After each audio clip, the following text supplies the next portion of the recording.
Programa Novo Alvorecer, trazendo boas novas para você. Uma realização Assembleia de Deus de Caratinga. Meus irmãos, a paz de Cristo para você. Esse é o programa Novo Alvorecer, chegando mais uma vez na sua TV e você também que nos acompanha pela internet. Que bom estarmos juntos mais uma vez. Trimestre da lição de Escola Bíblica Dominical, mais uma lição que nós estaremos comentando aqui no programa de hoje. E eu quero externar aqui a gratidão do nosso coração a você que sempre tem nos acompanhado. Esse programa é uma realização da Igreja Assembleia de Deus, Templo Central, Rua Princesa Isabel 52, bem no centro da cidade de Caratinga. Passando aqui a agenda de cultos da nossa igreja, antes de nós adentrarmos aqui no conteúdo da lição de Escola Bíblica Dominical. Os nossos cultos acontecem aqui toda terça, quinta e domingo, sempre às 19 horas. E é uma grande alegria receber você sempre aqui em nossa igreja. Um intervalo rapidinho mesmo, e a gente volta em instantes. Não sai daí.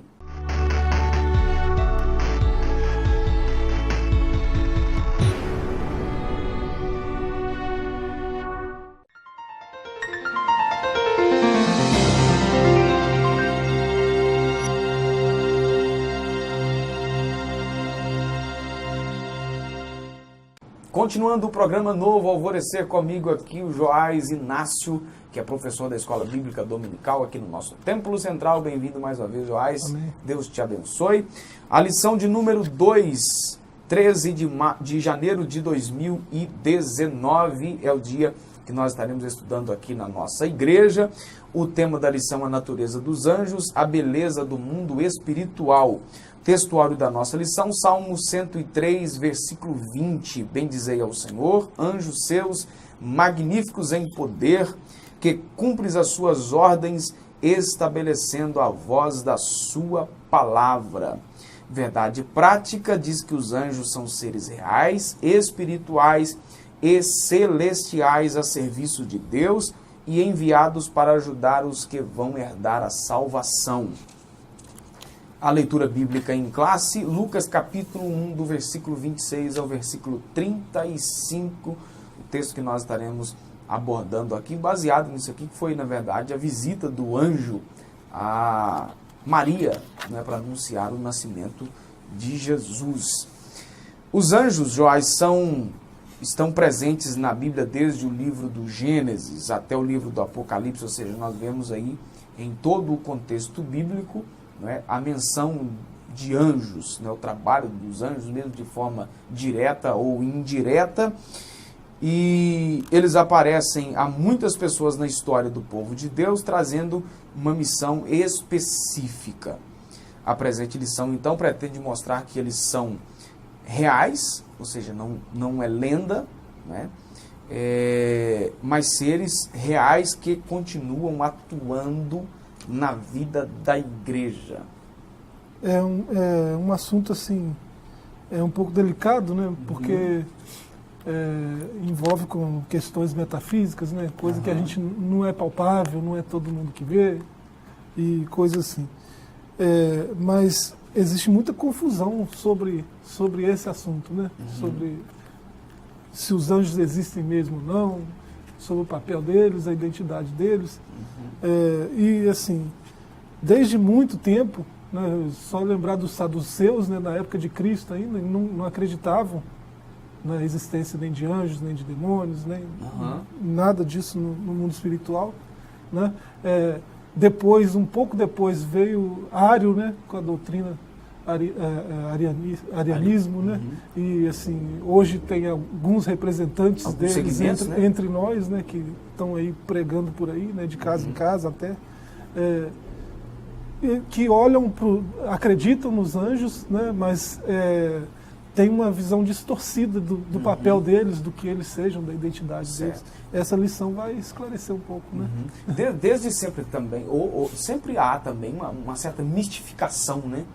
Tanto aí desse grupo, né? Não é um grupo apenas, mas a gente está fazendo menção mesmo de forma indireta de um grupo específico. Mas a gente vê, por exemplo, no ambiente nosso pentecostal, acontece também algumas Claro. mistificações, né? Por exemplo, às vezes, dependendo do nível de maturidade de uma igreja, às vezes se dizer, por exemplo, que Jesus está aqui, por exemplo, no ambiente do culto, há uma reação do público. Né? Se você dizer que está presente um anjo, que você está vendo um anjo, que há um anjo fazendo isso ou aquilo, há uma outra manifestação, como se fosse aí a importância da presença de uma suposta presença de um anjo fizesse aí toda a diferença. Né? Jesus fez uma promessa aos seus discípulos, né?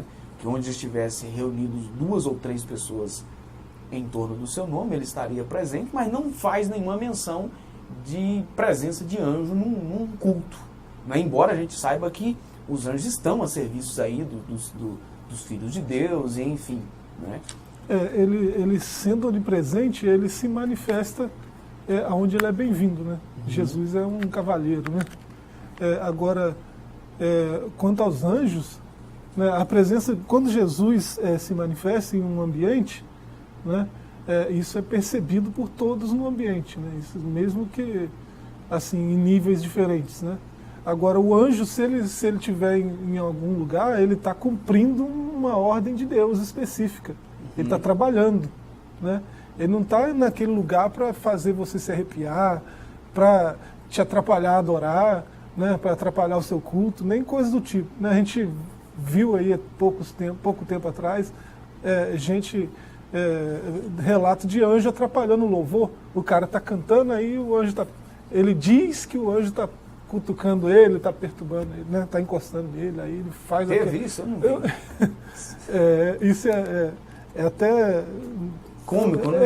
É até cômico, né, na internet. Depois o sujeito veio a público, pediu perdão, porque ele disse que estava inventando aquilo para aparecer nele e tal. Né? Mas situações desse tipo, alguém que foi embora para casa, esqueceu o anjo lá na igreja, tem que ir lá liberar o anjo, aí, né? Tem relatos desse tipo no nosso meio, né? No meio pentecostal, né? Coisa que é hilário, mas assim, aquelas pessoas daquele ambiente nisso mesmo, né? Estão envolvidas com essa mentira. Né? Quem são os anjos? São uma classe de seres criados por Deus, assim como os seres humanos foram também criados. Na nossa cultura, então, quando se fala de anjo, todos nós entendemos o que isso significa. Vem à nossa mente os seres espirituais e sobrenaturais que habitam no céu. Normalmente é isso aí que se entende, né? E assim, eles existem. Né? Agora, eles não estão aqui para me servir. Né? Eles estão atuando na Terra, né, no nosso meio, mas cumprindo deveres, ordens específicas de Deus, né, para o bom andamento da obra de Deus. Né. Aí aqui na lição o autor coloca o entendimento que tanto de gregos quanto de romanos, né, no mundo grego usava ângelos, né, para um mensageiro ou embaixador em assuntos humanos, alguém que fala ou age em nome de quem o enviou. Nesse caso aqui, quem envia é Deus, né? O Pai, né? E a gente vê em todo o relato bíblico, como foi dito aí logo na introdução, né? Deus enviando mensageiros, né, para comunicar com os homens, né, a vontade dele. Né? Então, assim, tem mais a palavra anjo na Bíblia do que pecado, por exemplo. Né?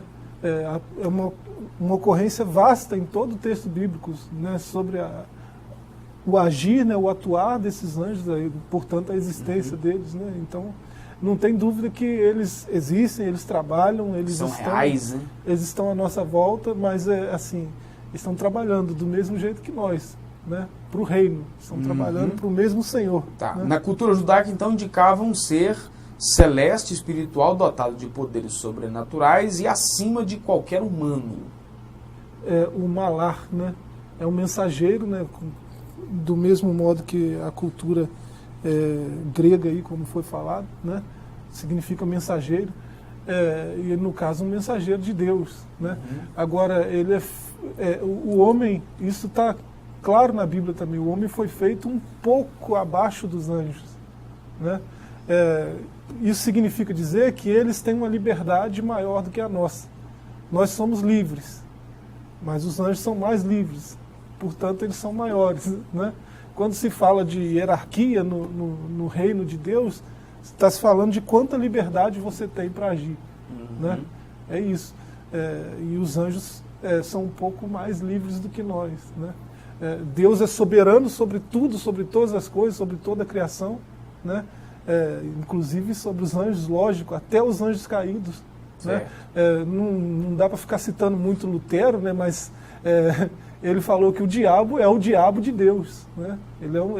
Toda vez que ele quer promover o reino dele, ele acaba promovendo o reino de Deus. Toda vez que ele quer falar da causa dele, ele acaba ajudando a causa de Deus. É isso que você está dizendo aí, não implica, né, dentro daquela ideia de que pós queda, né, de Lúcifer e a terça parte dos anjos teria sido tirado deles a capacidade do livre-arbítrio? Isso então não tiraria certa liberdade? A liberdade que ele tinha no começo era maior, com certeza, né? Mas ele era servo de Deus ainda, do mesmo jeito. Quando ele era iluminado, né, portador de luz, quando ele não tinha maldade ainda, né? Ele era servo do Altíssimo, ele tinha uma liberdade, mas essa liberdade tinha alguns limites, lógico, né? Deus é soberano sobre toda a criação, e os anjos são seres criados. Né? Então você está dizendo que, mesmo com certo limite, a liberdade ainda é maior do que a nossa. Claro. Tá certo, vamos dar uma pausa aqui no programa e a gente volta em instantes. É rapidinho e você não sai daí.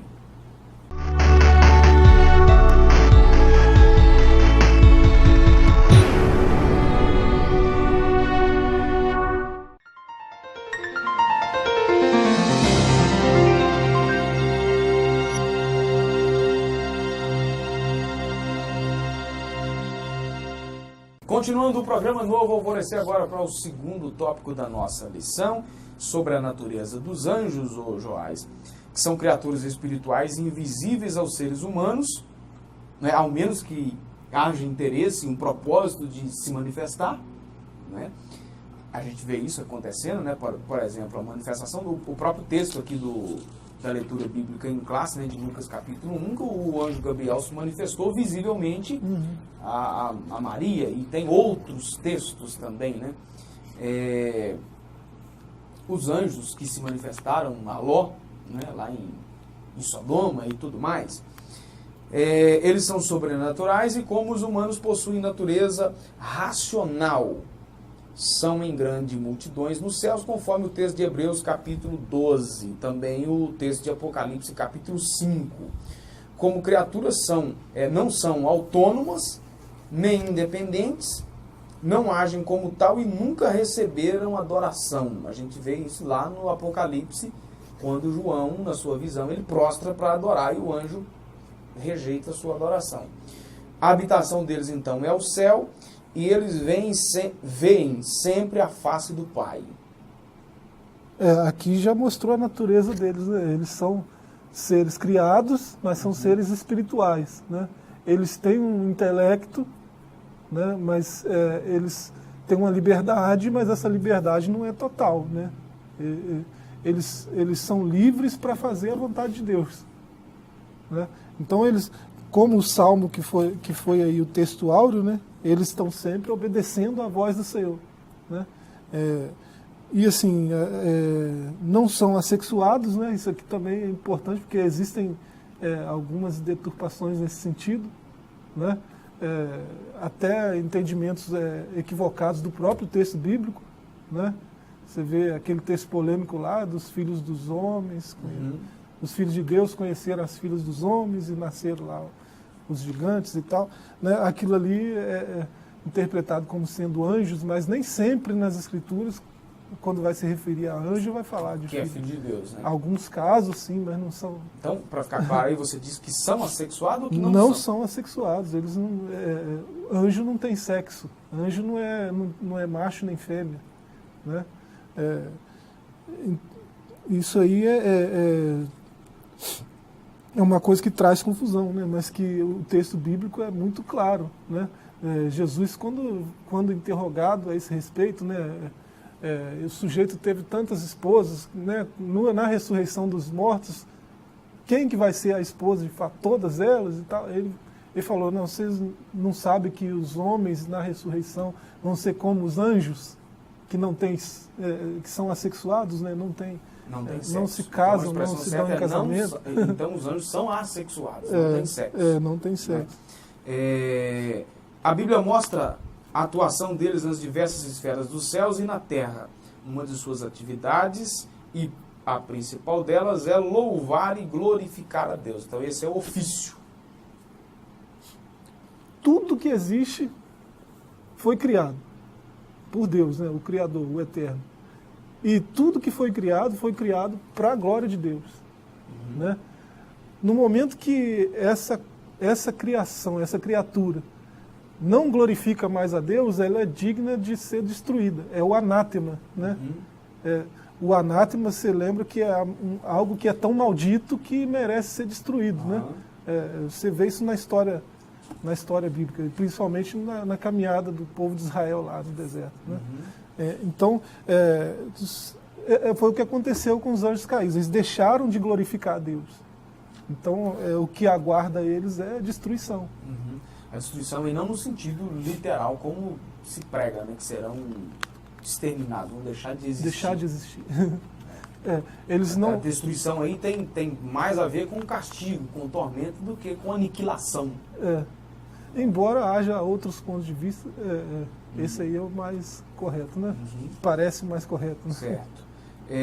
Nós temos a atuação também dos anjos durante o ministério de Jesus, desde o anúncio do seu nascimento, né? Depois nós temos também a atuação dos anjos no ministério terreno de Jesus, quando foi tentado por Satanás no deserto, também na agonia do Getsemane, na ressurreição e também na ascensão aos céus.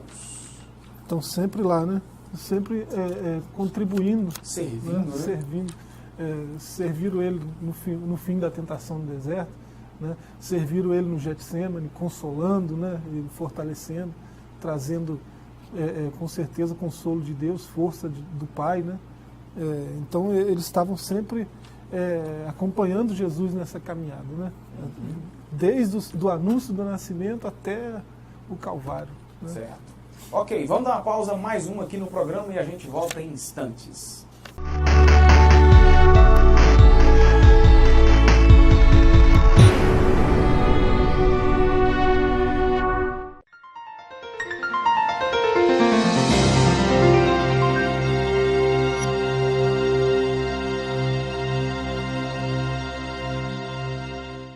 Continuando o programa Novo Alvorecer, terceiro tópico da nossa lição, último bloco aqui do nosso programa. Nós vamos falar aí sobre a hierarquia dos anjos, né? O apóstolo Paulo inclui nessas hierarquias duas duplas de seres: tronos e dominações, principados e potestades. E aí?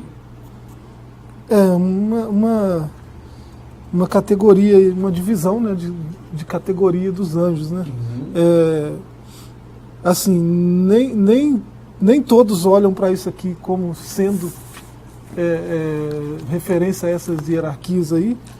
Né? A impressão que muita gente tem aqui é que principalmente essas duas últimas aí, né? Principados e potestades. Pelo texto de Efésios, dá a impressão que principados e potestades é apenas forças demoníacas, né? Mas lá no texto de os poderes celestes. Lá no texto de Efésios, Paulo faz distinção muito bem aí, que ele diz potestades da maldade, né? Então, se ele fez essa distinção, existe potestades. Exatamente. Dos dois lados. Não é? Então, ou seja, dos que operam no mundo espiritual da maldade. Não é? Então, o verso 20 e 21. Há uma separação, né, de Efésios 1, 20 e 21. Não, esse texto que ele cita aqui na lição aí é Colossenses. Ah, tá. Né?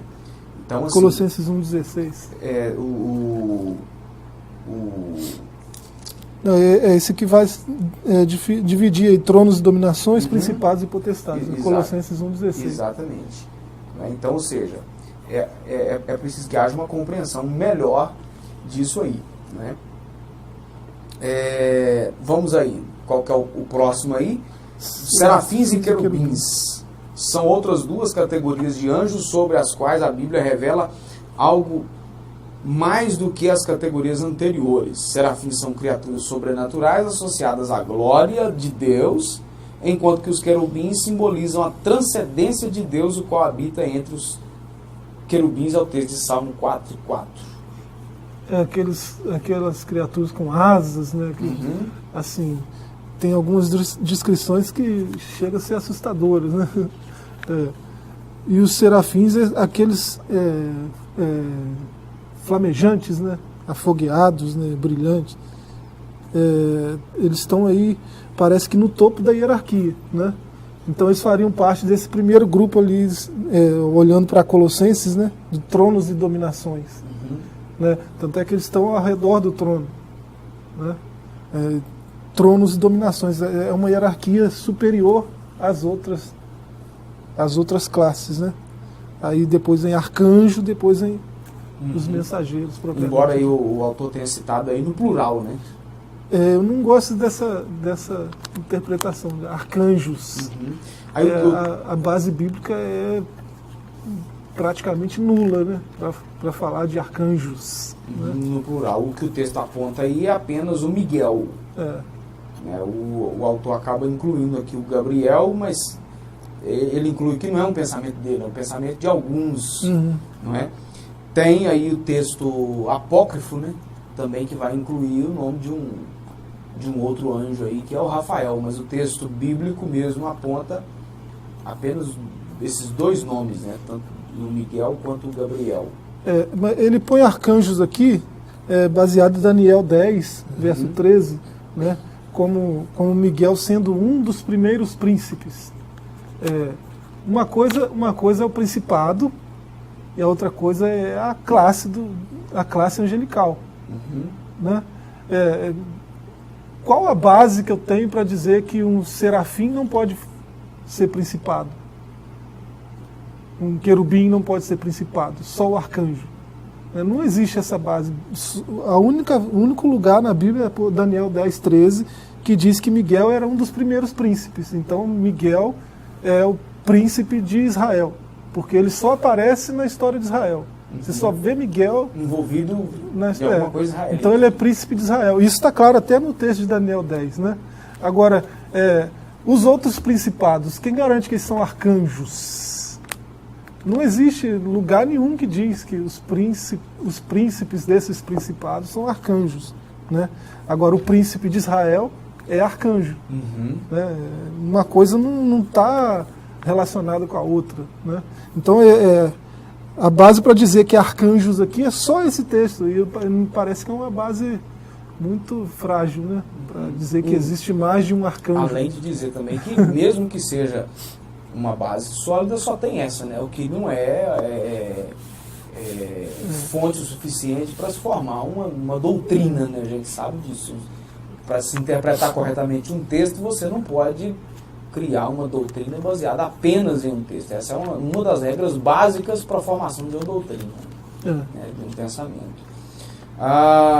Outra coisa que a gente precisa dizer aqui também, para nós finalizarmos aqui, em relação à identidade aí do Miguel, né, que é muitas vezes confundido, fala-se muito pouco a respeito do anjo, embora o texto, né, mencione aí. O seu nome aparece 5 vezes na Bíblia: Daniel 10, Judas 9, Apocalipse 12, ainda tem aí o Daniel 12, né? Alguém entende aí, como em certos episódios, que Miguel é o próprio Jesus. Um pensamento esse que, analisando aí biblicamente, sim, biblicamente, vai cair por terra, porque não pode ser verdade, porque é uma diferença muito grande entre ambos. Jesus é Deus, é o Criador, é o transcendente, enquanto que Miguel é um anjo, portanto, é uma criatura. Tanto é que aqueles que defendem essa tese aí, eles vão mascarar alguns textos bíblicos sobre a divindade de Cristo, né, para fazer o texto se enquadrar com Miguel. Fazer, né, o balaio de gato. Porque verdade, né? Miguel não criou nada, né? Cristo, tudo foi feito por ele, né? Sem ele, nada do que foi feito se fez. Então é uma distância muito grande entre um e outro, né? Em Hebreus você vê todos os anjos adorando a Cristo. Em alguns segmentos aí chega a diminuir Jesus e a crescer o Miguel para... Miguel, nesse texto de Judas aí, né, no 9, né, dos 9, ele está guerreando com Satanás, né, e ele fala, ele não teve ousadia de repreender Satanás por ele mesmo. Ele falou, o Senhor te repreenda. Né? Então, quando você vê Cristo dando autoridade para homens fazerem isso, né, repreender Satanás, né, pelo nome dele, o nome de Cristo, né, ele outorga essa autoridade para os seus discípulos, né? Miguel está lá, o Senhor te repreenda. Né? Então, não dá crédito Miguel à voz, não é Cristo. Não dá crédito à voz do diabo também faz fugir, né? O texto diz resistir ao diabo, ou seja, o simples fato de você resistir a ele sai batido. Tá certo, Joás. Algo mais a acrescentar? Por enquanto é isso aí. O mais é só na aula presencial, na escola dominical mesmo, né? Domingo, você é o nosso convidado especial a participar da escola bíblica dominical, na aula presencial, né? Aqui no nosso templo central, na rua Princesa Isabel 52, a partir das 8 da manhã, nesse próximo domingo. Você mora distante aqui do centro da cidade ou nos assiste pela internet e em outras cidades, né, aí do país e fora dele, procure aí perto da sua casa um templo da Igreja Assembleia de Deus, tem essa aula aí. Se você mora distante da Assembleia de Deus, procure uma igreja evangélica séria perto de você e vá lá assentar para você aprender da palavra de Deus, tá certo? Encerrando por aqui o nosso programa, Deus abençoe você, fique na graça e na paz e até o nosso próximo encontro. Programa Novo Alvorecer, trazendo boas novas para você. Uma realização Assembleia de Deus de Caratinga.